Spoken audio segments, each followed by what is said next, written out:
Hello everyone, तो कैसे हो आप लोग। तो मैं आज भी देने वाला हूँ क्विक रिवीजन ऑफ सेंटर मास। ठीक है, अपने शॉर्ट नोट्स के साथ। तो चलो स्टार्ट करते हैं। तो पहले इंट्रोडक्शन के हिसाब से करते हैं। इंटरनल फोर्स क्या होता है? Force with in system. System के अंदर जो फोर्स होता है इंटरनल फोर्स कहते हैं। ये क्या काम करता है? Can change kinetic energy only. ये सब काइनेटिक एनर्जी चेंज कर सकता है। External force, force acting from outside the system, can change linear momentum. जो एक्सटर्नल फोर्स होता है वो लीनियर मोमेंटम चेंज कर सकता है। ठीक है। Acceleration of centre mass depend only on external force. कुछ पॉइंट्स हैं, आप याद कर लीजिएगा। आप पढ़िए, मैं पढ़ता हूँ। ठीक है। At the position of centre mass there may be और may not be the same percent mass. There will be no effect on the trajectory on centre mass. अगर ऐसा है कि इस ट्रेजेक्टरी में तूने बॉडी को फेंका तो उसका सेंटर मास उसी ट्रेजेक्टरी को फॉलो करेगा। जैसे कि आपने क्या कहते हैं, कोई बॉम्ब या कोई गोला क्या कहते हैं, बॉल फेंकी, कुछ भी फेंका, मतलब पत्थर का फेंका, जिस ट्रेजेक्टरी में आपने फेंका, अगर बाई चांस भी रास्ते में टूट जाता है वो, तो भी उसका सेंटर मास उसी ट्रेजेक्टरी को फॉलो करते हुए उसी जगह गिरेगा जिस जगह वो ट्रेजेक्टरी में जाता तो गिरता। अब आता है नेक्स्ट पे, how to find centre mass discrete particles का। तो X centre mass X axis में क्या होता है? Summation of M I X I, मतलब मास और पार्टिकल और उसकी पोजिशन बाई टोटल मास। ठीक है। ये कुछ फॉर्मूले है। Y centre mass similarly same है सब, बट डिफरेंट एक्सिस के लिए। Centre mass of system of particles, centre mass of continuous body. Continuous bodies के लिए क्या करते हैं? आपको इंटीग्रेशन करना पड़ता है। जैसे एक्स ये होता है पार्टिकल, इसका सिस्टम ऑफ पार्टिकल्स होता है, डिस्क्रीट पार्टिकल्स होते हैं। कंटिन्यूस बॉडीज के लिए integration x centre mass x d m by m, मतलब टोटल एम नीचे, by d m by m. ठीक है। अब सेंटर मास कुछ, अब देखो कुछ पॉइंट्स हैं। Step to find first centre, consider a particle at some distance x. मतलब इंटीग्रेशन कैसे करना है? इसकी बॉडी है तो आपको इंटीग्रेशन में क्या करना है? स्टेप्स फॉलो करने हैं 3, उससे आप सेंटर मास फाइंड कर सकते हो खुद। देखो पहला स्टेप होता है consider a particle at some distance x, मतलब एक पार्टिकल डी एक्स का कंसिडर करो। Find mass of the particle, particle का डी एम छोटा मास होता है, उसे आप कंसिडर करो। तो ये वाले फॉर्मूले से अप्लाई कर दो। अब कुछ इंपॉर्टेंट, मतलब आप ये याद करने लायक सेंटर मास से, centre mass of standard bodies. ठीक है। Semi circular ring 2r by pi, semi circular disc 4r by 3 pi, hollow semisphere r/2, solid semisphere 3r/8, hollow cone h/3, solid cone h/4, circular arc r, circular arc मतलब ऐसा, ये arc है कोई circular. ठीक है। ये 2 theta angle है तो इसका सेंटर मास क्या होगा? r sin theta by theta पे। अब आता है सेक्टर ऑफ सर्कुलर प्लेट। जैसे 2 थीटा एंगल है कोई प्लेट का, उसके सेंटर मास का होगा 2r by sine theta by theta. r क्या है? रेडियस दोनों में। ठीक है। और centre mass of variable density, जो डेंसिटी वेरिएबल हो तो ऐसे फाइंड करते हैं, आपको डीएम लेना पड़ता है। ऐसे इधर वेरिएबल डेंसिटी नहीं थी तो एम ले लिया, वेरिएबल और डीएम करेंगे, नीचे भी इंटीग्रेशन करना पड़ेगा। Centre mass of composite bodies, मतलब ऐसे एक रॉड ये दे दिया, ये रॉड है, उस पर कोई स्पेयर लगाया आपको। ठीक है। तो इसका सेंटर मास कैसे फाइंड करेंगे?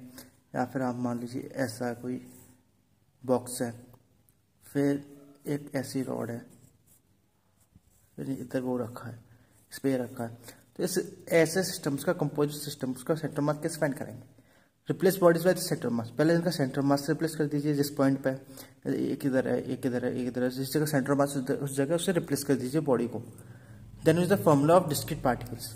जैसे इसका m i discrete particles formula ही होता है m I x by m i y by total mass नीचे। वैसे इसका जैसे एक पॉइंट को आप क्या रेफरेंस मान लीजिए, उससे डिस्टेंस के हिसाब से डिस्क्रीट पार्टिकल्स का फॉर्मूला लगा दीजिए। ठीक है। अब आते हैं how to find centre mass if some particles is missing. मतलब कोई पार्टिकल मिसिंग आ रहा है, ऐसे कोई स्पेयर दिया है उसमें से कोई कैविटी मिसिंग है, या फिर कोई सिलेंडर दिया उसमें से कुछ पार्ट मिसिंग है बीच का। ठीक है। कोई पार्ट मिसिंग है तो उसके लिए कैसे करेंगे? ऐसे मास होता at the place of cavity. आपको उस कैविटी की जगह मास मान लेना है, मतलब आप इस जगह मास मान लोगे तो पूरा स्पेयर हो जाएगा। पर उसके साथ साथ क्या करना है? कंपेंसेट के लिए आपको एक नेगेटिव मास भी मानना है उसी साइज का जिस साइज की कैविटी है। That compensate this by assuming negative mass in face of cavity. फिर ये फाइंड करने के बाद आप उसमें डिस्क्रीट पार्टिकल्स को वो लगा दीजिए। अब मोशन ऑफ सेंटर मास क्या होता है? Only F external is responsible for centre mass of acceleration of centre मास। तो वो मैंने अभी बताया था, पीछे पॉइंट स्टार्टिंग में सबसे पहले बताया था। ठीक है। क्योंकि एक्सटर्नल फोर्स या acceleration of centre mass change कर सकता है। अब मास मूवमेंट क्या होता है? Product of mass and position vector is mass movement. At centre mass movement is zero. Centre of mass का मास मूवमेंट हमेशा जीरो रहता है। अब motion of centre mass if there is no external, अगर external force नहीं है तो motion of centre mass क्या होगा, नो एफ एक्सटर्नल, तो एक्सेलरेशन जीरो, मतलब वेलोसिटी कांस्टेंट रहेगी। वेलोसिटी कांस्टेंट रहेगी तो आप मोमेंटम कंजर्व कर सकते हो। आप पढ़ लो कुछ पॉइंट्स है, ठीक है। अब man on a plank type problems chapters में आपको प्रॉब्लम्स कैसे मिलती हैं। मैन ऑन अ प्लैंक को होता है प्लैंक टाइप प्रॉब्लम्स, तो इसमें क्या कहता है, centre mass at rest it will remain at rest. ये पॉइंट है कुछ। एक इस लाइन की हेल्प से आप क्वेश्चन सॉल्व कर सकते हो।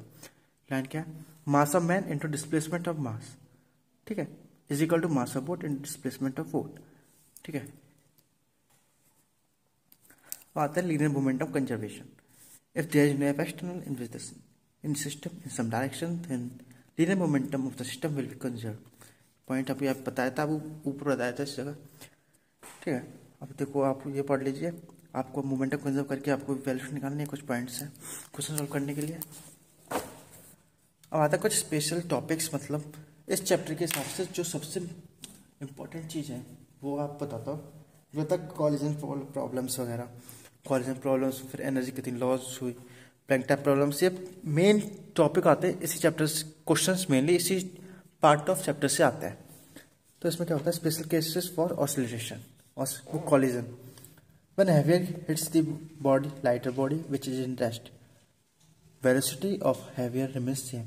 मतलब कोई भारी चीज़ है, आप एग्जांपल लीजिए, ट्रेन है और ट्रेन के सामने आप मान लीजिए आप खड़े हो गए, तो ट्रेन अपनी वेलोसिटी से आ रही है, ठीक है, आप खड़े हो, आपको हिट करती है, तो ऐसा होगा कि क्या कहते हैं, आपके हिट करने से आपकी वेलोसिटी पर कोई डिफरेंस है नहीं। तो वही ये बता रहा है कि जब कोई हैवियर बॉडी लाइटर बॉडी को हिट करती है तो velocity of heavier body remains same and the lighter has velocity double of heavier. तो इस केस को मैं समझाऊँ तो ऐसे आप किसी वेलोसिटी से भाग रहे हो, ठीक है, और पीछे से ट्रेन आ रही है अपनी वेलोसिटी से, वो आपको हिट करती है, तो आप उसमें क्या होगा, उसकी वेलोसिटी पे जो ट्रेन की होगी वो इफेक्ट नहीं करेगी, वो आप इफेक्ट नहीं कर सकते आपके कॉलिजन से, बट उसकी वजह से आपकी वेलोसिटी डबल हो जाएगी, आप डबल वेलोसिटी से आगे जाओगे। अब आता है मोशन ऑफ प्लैंक, और जो बताया था वही है, ठीक है, बाउंसिंग ऑफ बॉल। इसके लिए बताता हूँ। अब देखो, strategy to solve head on impact, जो कॉलिजन टाइप प्रॉब्लम होता है उसमें 2 पॉइंट याद करने पड़ते हैं, 2 चीज़ें याद रखो आप। उसमें एक है पहला आप क्या कहते हैं, लीनियर मोमेंटम कंजर्व करो, MAV है, मतलब 2 बॉडी है, आप पढ़ लीजिए, आप जानते हो। एक ही होता है, ये क्वेश्चन बनना ई के, ठीक है, ठीक है। इसमें क्या होता है, velocity of separation by velocity of approach, वो इजिकल टू ये, वो सब आप सब जानते हो, फॉर्मूले से आप देख लेना, ठीक है। अब बाउंसिंग ऑफ बॉल, ये आपके लिए कुछ इंपॉर्टेंट पॉइंट है जो बहुत कम पूछे जाते हैं, बट हायर एग्जाम में मतलब पेपर डिफिकल्ट बनाना हो तो बनाने ईजी हो जाते हैं। मतलब कैसे सॉल्व करते हैं, कैसे फॉर्मूले आइए, आप जब ये चीज़ सॉल्व करोगे तो ई की वैल्यू साथ में रखोगे तो आपको ये चीज़ मिलेगी टाइम टू टाइम, ये निकाली गई है। और total kinetic energy of centre mass plus kinetic energy of particle, ये कुछ पॉइंट्स है, कुछ फॉर्मूले से आप याद कर लेना। As for particle system, kinetic energy mass, kinetic energy of centre mass, और 2 बॉडीज की वजह से म्यू क्या है, म्यू है m1 m2 by m1 plus m2, ठीक है। अब एक कुछ velocity after collision, loss of energy, फॉर्मूले से आप याद कर लीजिएगा, ठीक है। Thank you. सब्सक्राइब करना मत भूलना। Bye bye.